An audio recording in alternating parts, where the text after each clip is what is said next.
Selamat pagi Bapak Ibu Saudara sekalian. Selamat datang dalam acara Sarapan Sabda bersama saya Pak Saparman. Sarapan kita pada pagi hari ini diambil dari Yohanes 13. Mari kita buka kitab suci kita.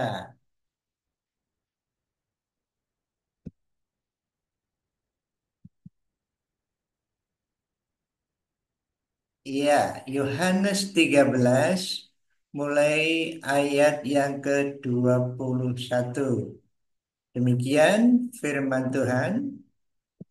Setelah Yesus berkata demikian, ia sangat terharu lalu bersaksi, "Aku berkata kepadamu sesungguhnya seorang di antara kamu akan menyerahkan aku." Murid-murid itu memandang seorang kepada yang lain. Mereka ragu-ragu siapa yang dimaksudkannya. Seorang di antara murid Yesus, yaitu murid yang dikasihnya, bersandar dekat kepadanya sebelah kanannya. Kepada murid itu, Simon Petrus memberi isyarat dan berkata, "Tanyalah siapa yang dimaksudkannya." Murid yang duduk di dekat Yesus berpaling,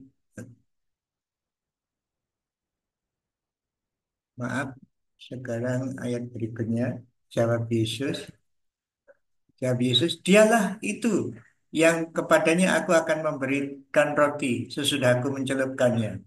Sesudah berkata demikian, ia mengambil roti, mencelupkannya, dan memberikannya kepada Yudas, anak Simon Iskariot. Dan sesudah Yudas menerima roti itu, ia kerasukan iblis. Maka Yesus berkata kepadanya, "Apa yang hendak kau perbuat, perbuatlah dengan segera." Tetapi tidak ada seorang pun dari antara mereka yang duduk makan itu mengerti apa yang dimaksud Yesus mengatakan itu kepada Yudas. Karena Yudas memegang kas, ada yang menyangka bahwa Yesus menyuruh dia membeli apa-apa yang perlu untuk perayaan itu, atau memberi apa-apa kepada orang miskin. Yudas menerima roti itu, lalu segera pergi. Pada waktu itu, hari sudah malam. Nah, Bapak Ibu Saudara sekalian, semakin jelas Yesus menunjukkan bahwa seorang di antara kedua belas murid itulah yang mengkhianati, yang akan menyerahkan Yesus kepada mahkamah orang Yahudi, pengadilan agama, dan selanjutnya nanti ada uh, pengadilan di pemerintahan Roma dan akhirnya mati disalib. Yang jelas di sini Yesus mengatakan bahwa salah satu dari antara murid mereka mengkhianati. Ini satu malam yang menyedihkan. Di satu sisi ada persekutuan yang indah di antara Tuhan dan murid-muridnya, tetapi di sisi lain ada ada pengkhianat bersama-sama dengan dia atau bersama-sama dalam persekutuan itu. Dalam persekutuan itu, persekutuan yang indah, yang diisi kasih satu dengan yang lain.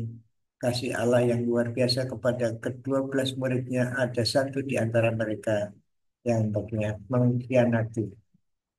Bahkan dikatakan di situ Yudas dirasui iblis.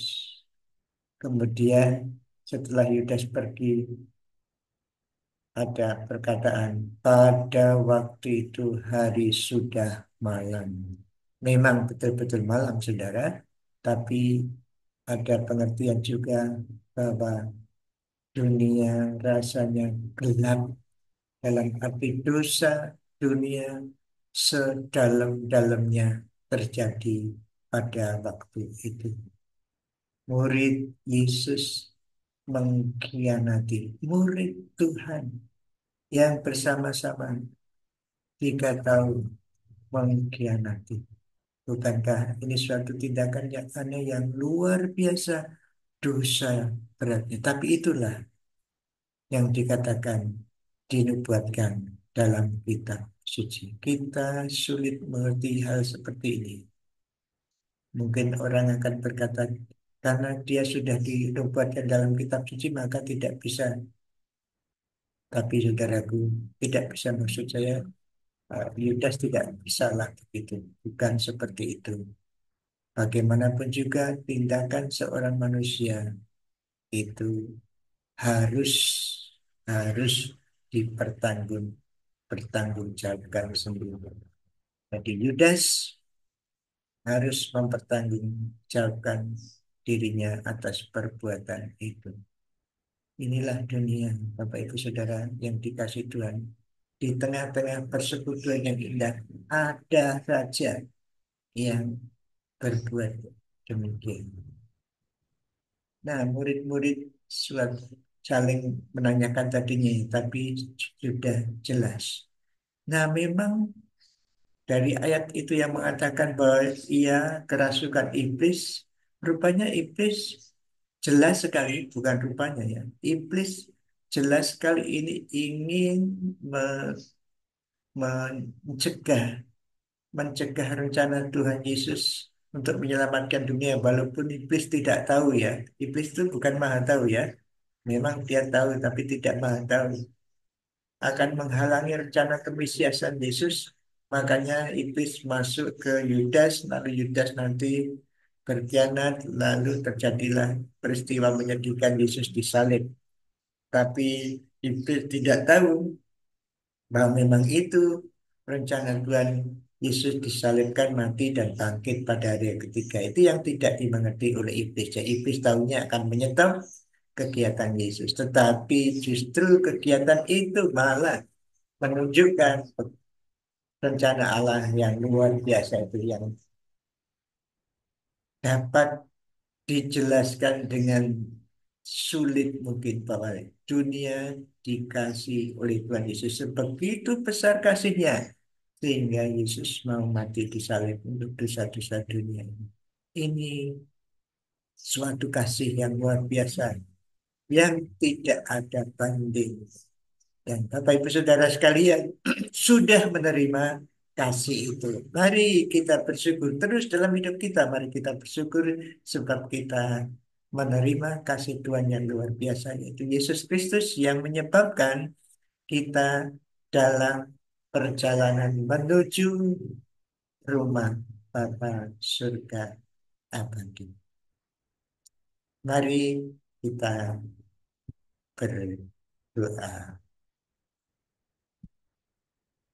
Bapa kami yang bertata dalam kerajaan surga, kami bersyukur atas Tuhan Yesus yang disalibkan dan mati, bangkit pada hari ketiga, yang kami percayai sebagai Tuhan dan Juru Selamat. Itu semua karena kasih-Mu yang luar biasa kepada kami orang berdosa. Ya Tuhan, biarlah hari ini hari yang menyenangkan bagi kami, bahwa kami sadar kami orang yang sudah diselamatkan. Kami berdoa kiranya di antara kami tidak ada orang yang seperti Yudas, yang berkhianat terhadap keyakinan akan Yesus Kristus sebagai Tuhan dan Juru Selamat.